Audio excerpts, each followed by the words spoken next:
ರಾಜ್ಯಪಾಲರನ್ನ ಒಂದು ಡೆಲಿಗೇಷನ್ ಭೇಟಿ ಮಾಡಿ ಕೂಡಲೇ ನಾರಾಯಣ ಸ್ವಾಮಿ ಅವ್ರನ್ನ MLC ಇಂದ ಲೀಡ್ ಆಪೋಸಿಷನ್ ಡಿಸ್ಮಿಸ್ ಮಾಡಬೇಕು, ಡಿಸ್ಕ್ವಾಲಿಫೈ ಮಾಡಬೇಕಂತ ಒತ್ತಾಯ ಮಾಡಿದ್ವಿ.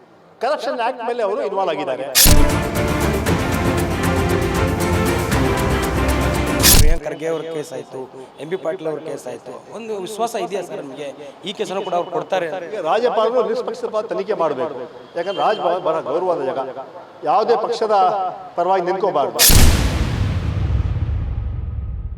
ರಾಜ್ಯದಲ್ಲಿ ಇದೀಗ BJP ಹಗರಣಗಳು ಹೊರಗೆ ಬರ್ತವೆ, ಒಂದಲ್ಲ ಒಂದು ಹಗರಣಗಳು ಇದೀಗ ಬರ್ತಾರಂತ. ಅದರಲ್ಲೂ ಕೂಡ ವಿಧಾನ ಪರಿಷತ್ನ ವಿರೋಧ ಪಕ್ಷದ ನಾಯಕ ಇವರು ಚಲವಾದಿ ನಾರಾಯಣ ಸ್ವಾಮಿ ಅವರ ವಿರುದ್ಧ ಇದೀಗ ಸಲೀಂ ಅಹಮದ್ ಅವರ ಒಂದು ಆರೋಪವನ್ನು ಮಾಡ್ತಿದ್ದಾರೆ. ಸರ್, 2004ರಲ್ಲಿ ಈ ಒಂದು ಅವರಾಗಿರುವಂಥದ್ದು ಶಾಲಾ ಕಟ್ಟಡಕ್ಕಾಗಿ ನಿವೇಶನಗಳನ್ನು ತಗೊಂಡು ದಮ್ ಬಿರಿಯಾನಿ ನಡೆಸ್ತಿದ್ದಾರೆ ಅಂತಂದರೆ ಇದು ಎಷ್ಟು ಮಟ್ಟಿಗೆ ಸರಿ ಸರ್? BJP ಅವರು ಸತ್ಯ ಹರಿಶ್ಚಂದ್ರ ಅಂತ ನೀವು ಹೇಳಿದ್ರಿ. ಭಾರತೀಯ ಜನತಾ ಪಾರ್ಟಿಯ ಮುಖಂಡರು ಭ್ರಷ್ಟಾಚಾರದಲ್ಲಿ ಮುಳುಗಿದ್ದಾರೆ. ನಾವಿವತ್ತು ರಾಜ್ಯಪಾಲರನ್ನ ಒಂದು ಡೆಲಿಗೇಷನ್ ಭೇಟಿ ಮಾಡಿ ಕೂಡಲೇ ನಾರಾಯಣ ಸ್ವಾಮಿ ಅವ್ರನ್ನ MLC ಇಂದ ಲೀಡ್ ಆಪೋಸಿಷನ್ ಡಿಸ್ಮಿಸ್ ಮಾಡಬೇಕು, ಡಿಸ್ಕ್ವಾಲಿಫೈ ಮಾಡಬೇಕಂತ ಒತ್ತಾಯ ಮಾಡಿದ್ವಿ. ಕರಪ್ಷನ್ ಆ್ಯಕ್ಟ್ ಮೇಲೆ ಅವರು ಇನ್ವಾಲ್ವ್ ಆಗಿದ್ದಾರೆ. ಇವತ್ತು ಅವ್ರಿಗೆ 2002ರಲ್ಲಿ ಸ್ಕೂಲ್ಗಂತ ಅಲಾಟ್ ಆಗಿತ್ತು.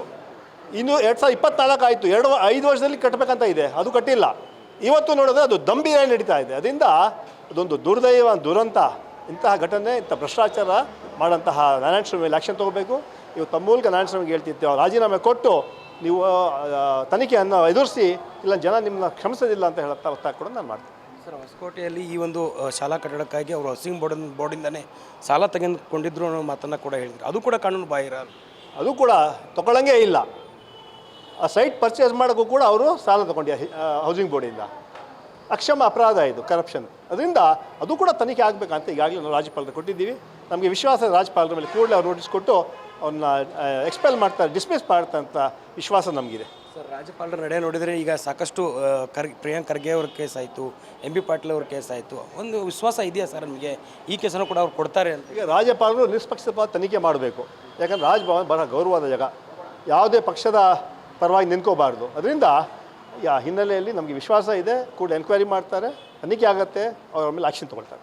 ಸರ್, ಈಗ ನೀವು ವಿಶ್ವಾಸ ಇದೆ ಅಂತ ಹೇಳ್ತಾ ಇದ್ದೀರಿ, ಆದರೆ ಶಶಿಕಲಾ ಜೊಲ್ಲೆ ಪ್ರಕರಣ ಆಗಿರ್ಬೋದು, ಕುಮಾರಸ್ವಾಮಿ ಅವ್ರ ಪ್ರಕರಣ, ನಿರಾಣಿ ಅವ್ರ ಪ್ರಕರಣ, ಜನಾರ್ದನ್ ರೆಡ್ಡಿ ಅವರ ಪ್ರಕರಣಗಳಲ್ಲಿ ಯಾವುದೇ ಒಂದು ಅರ್ಜಿಗಳಿಲ್ಲ ಅಂತ ಹೇಳ್ತಾರೆ. ಅಲ್ಲ, ಅವರು ಹೇಳಿದ್ದಾರೆ. ಆದರೆ ತನಿಖೆ ಬಂದು ಅವರು ತನಿಖೆಯಾಗಿ ಕೆಲವು ವಿಚಾರಗಳನ್ನ ಕೇಳಿದ್ದಾರೆ. ತನಿಖೆ ಆಗಿದೆ, ಕೆಲವು ವಿಚಾರಗಳನ್ನ ಕೇಳಿದ್ದಾರೆ. ಆದರೂ ಕೂಡ ನಾವು ಮೊನ್ನೆ ಎಲ್ಲ ಭೇಟಿ ಮಾಡಿ, ಎಲ್ಲ ಶಾಸಕರು, ಮಂತ್ರಿಗಳು, ಉಪಮುಖ್ಯಮಂತ್ರಿ ನಾವೆಲ್ಲ ಭೇಟಿ ಮಾಡಿ ಕೂಡಲೇ ಆ್ಯಕ್ಷನ್ ತೊಗೋಬೇಕು 4 ಕೇಸ್ಗಳಂತ ಹೇಳಿದ್ದೀವಿ.